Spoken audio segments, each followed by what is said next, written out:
皆さんおはようございます。シンガポール人の J です。Hi guys, this is J here。今日はシンガポールの駅ぶらり旅の動画です。いつもこちらのくじ引きで、駅を選んでいますが、早速ですが今日の駅を選びたいと思います。レッツロール。タナメラ。タナメラは緑の東西線にありますが、前回のぶらりは指名駅を当たりましたが、今回当たったタナメラ駅はその指名駅の隣の駅です。初めてじゃないですかね。前回のぶらりの駅の隣の駅を当たるなんて。タナメラ駅といえば、大体この駅まで来た皆さんは東の端っこに住んでいる方か、それともそれから空港に行く方ですけれどもね。どうですかね。ちょっと私の思い出場所もあるんですけれども、その思い出の場所もこの駅からバス乗っていかないといけないので、どうですかね。まず行ってみたいと思います。レッツゴー。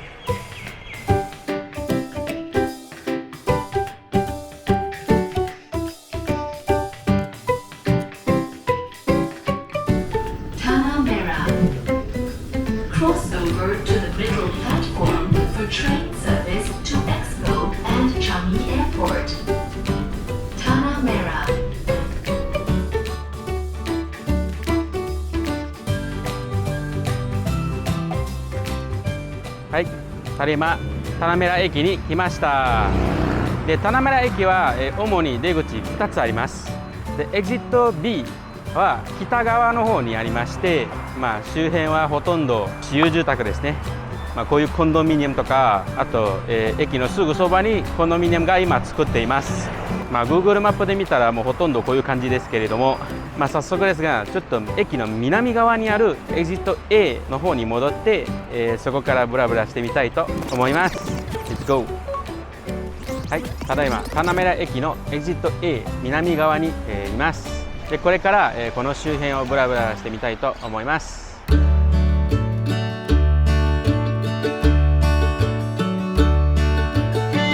この南側も私有住宅が多いですね。特に一軒建てとかそういう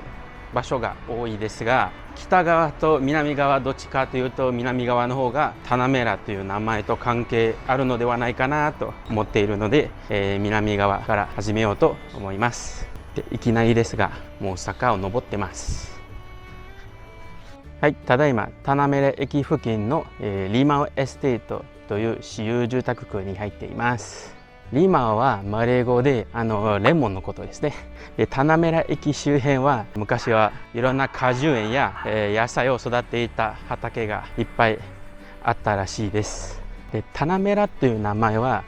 由来はすごくシンプルです。タナメラのタナはマレー語で、土のことなんですが、メラはマレー語で赤のことです。つまりこの周辺は昔、赤い土がいっぱいあったではないかなということですね。実はタナメラはもう、ラフルスがシンガポールに来る前からすでにあった地名です。1600何年の地図にすでにタナメラという名前が記載されているらしいですね。で、時代のこの周辺のマレー諸国はそういう海で生活をしている人が多かったので、こういう地形で場所を探したりしていたんですね。で、どうやら時代に海から見えたシンガポールの特にその東海岸沿いに赤い崖がいっぱいあったらしいですね。なので時の地図にこの周辺がタナメラと書いてあります。名前の意味と由来がすごくシンプルですけれども、現代のタナメラ正直エリア自体の範囲がすごく曖昧ですね。で、シンガポール人にとって常識で言うとタナメラはブドックとチャンギの間に挟まれてタンパニーズとイーストコーストの間にあります。しかしこの周辺の地名を見たらバドックとかチャンギとかばっかり書いているので、正確に言うとタナメラというエリアがどこにあるかがちょっとわからないぐらいですね。この間、この辺ですかねみたいな感じですね。で、今通っているコンドミニアムもバドックコートと書いていますし、私の右側にある道路はバドックサウスアベニュー3ですね。多分今タナメラエリアのちょっと西側にいるので、ここの地名はバドックが入っている名前が多いですね。でタナメラエリアに昔赤い崖がありましたと言われても、皆さんがイーストコーストパーク行ってる時に内陸を見るとあんまり崖とか高い丘とかあんまり見かけないかもしれないですね。それなぜかというと、1960年代からシンガポールはそのタナメラの丘を全部掘って、その土でイーストコーストを埋め立てたんですね。そうです、イーストコーストパーク、昔は海ですね。今は埋め立て地です。で駅の話に戻りますと、現在タナメラ駅はホーム2つ、電車路線が3つあるんですね。で真ん中の路線はチャンギ空港行きの路線の終点です。しかし2010何年13年14年ぐらいにかな、チャンギ空港の利用者の増加とともにチャンギ空港行きの路線の電車本数を増やそうと計画しているので、今タナメラ駅で電車路線4つ目を作っています。つまりタナメラ駅付近の工事が完成した時点で、タナメラ駅は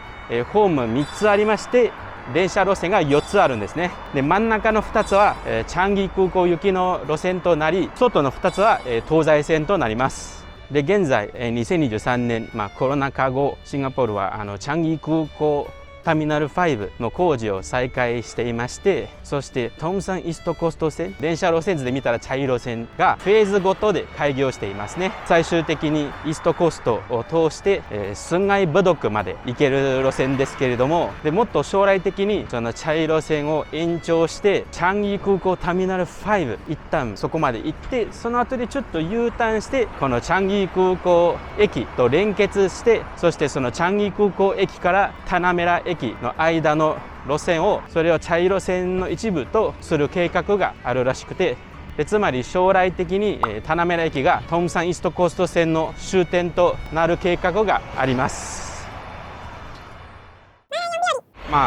タナメラ駅の歴史の話はおそらくここまでと思いますが、私にとってタナメラというエリアといえばまずはカントリークラブですね。タナメラエリアにカントリークラブいくつかもあるんですね。ラグーナカントリークラブ、そして NSRCC があるんですね。で簡単に言うとシンガポール軍に入っている皆さん向けのカントリークラブですね。でなんで NSRCC が私にとって印象があるかというと、私まず会員ではないですね。で学生時代にだいたい年1回ぐらい、シンガポールあんまりキャンプ場がないので、どっかで一緒に泊まりながらバーベキューしたりしようということが毎年あるんですね。でシンガポールでこういう大人数が安全に泊まれる場所で、そしてそれしながらバーベキューできる場所といえば、こういうシンガポールではシャレと言いますが、日本ではおそらくホリデーハウス、バケーションハウスみたいな感じですね。会員にならなくてもいいんですけれども、サフラというシンガポール軍のメンバーシップがありまして、でそっちの方がもっと安く入れるんですね。でシンガポール男性はみんな徴兵制行ったことあるので、クラスメートの中で誰かのお兄さんかお父さんがサフラ入っている人を探してちょっと頼んで予約していることが何回もあります。なので、そういう NSRCC でクラスメートとみんな一緒に泊まりながらバーベキューしたり、夜までお話ししたりする思い出があるんですね。で気がつけばホーカーセンターに着きました。でこのホーカーセンターを今一周してみたらマレー料理が多いですね。まだお腹空いてないので一旦ブラブラを続きたいと思います。でこのバドックフードセンターの周辺は現在、工事が多いんですけれども、何の工事かなと思ったら、目の前にあるサインが書いているんですけれども、LTA の工事ですね。スンガイバドック駅、トムソンイーストコースト線茶色線の終点を作っていますね。で現在はこういう感じで工事を進んでいます。そしてイーストウッドパークプレイグラウンドに来ました。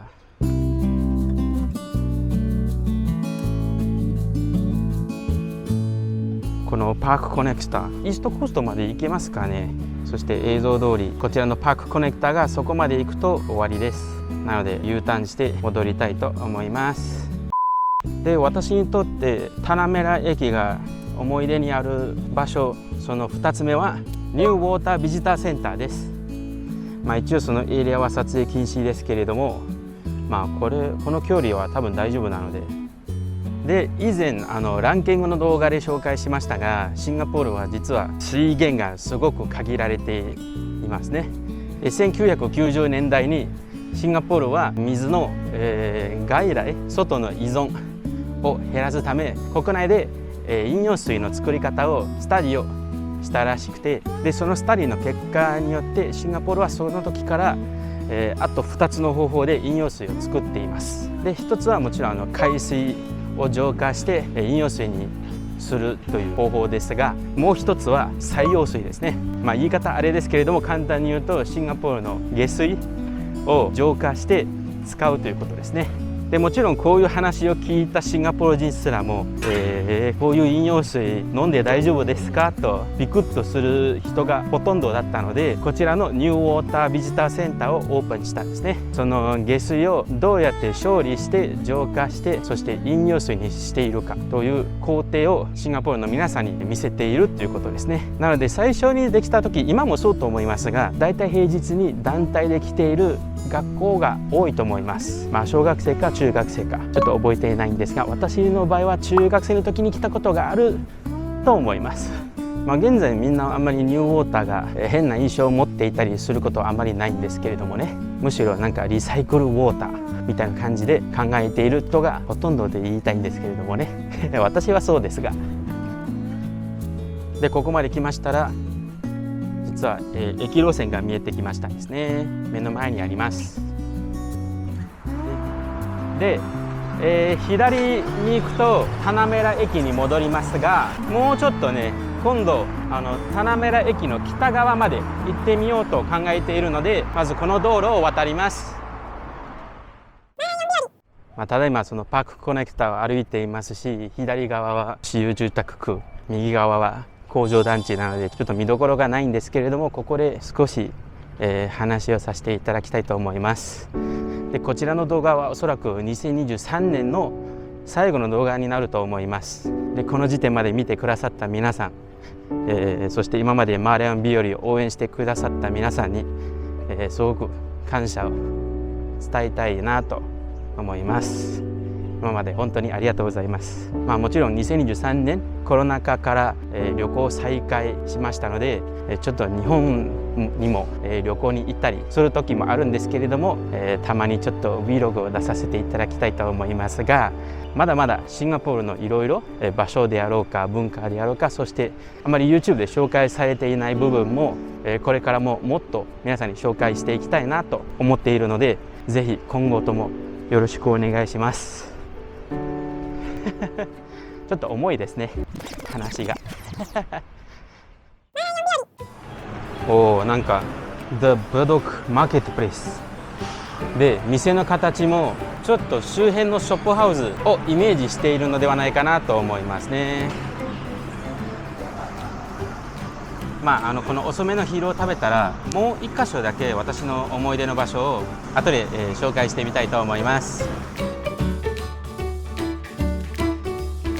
はい、そしてただいま日本人小学校チャンギーキャンパスの、前にあるバス停に座っています。でシンガポールで日本人小学校が合計2つキャンパスあるんですね。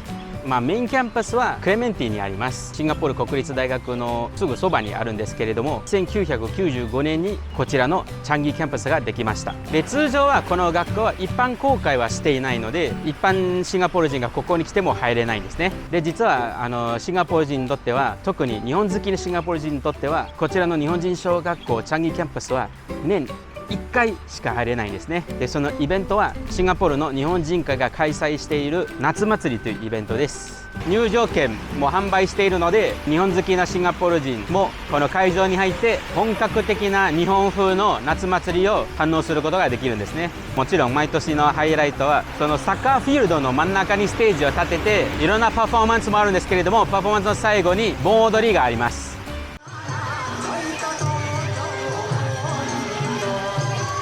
でその盆踊りで会場の皆さんが一緒に踊るのがイベントのハイライトではないかなと思います。で夏祭りというイベントが開催している時に、ここまで交通手段で来るとやはり電車ですけれども、その最寄り駅はつい最近まではタナメラ駅でした。なのでタナメラ駅まで行って、通常ガラガラのバス停でその日だけすごくローカルがにぎわっていて、皆さんがバス乗ってここまで来てイベントに参加します。日本人小学校を説明しながらなんと雨が強くなりましたので、やむを得ずここでぶらり動画を終わりしたいと思います。以上、タナメラ駅の駅ぶらり旅でした。ではまたね。いやー、雨が降りましたこの動画面白かったらぜひ高評価、そしてチャンネル登録よろしくお願いします。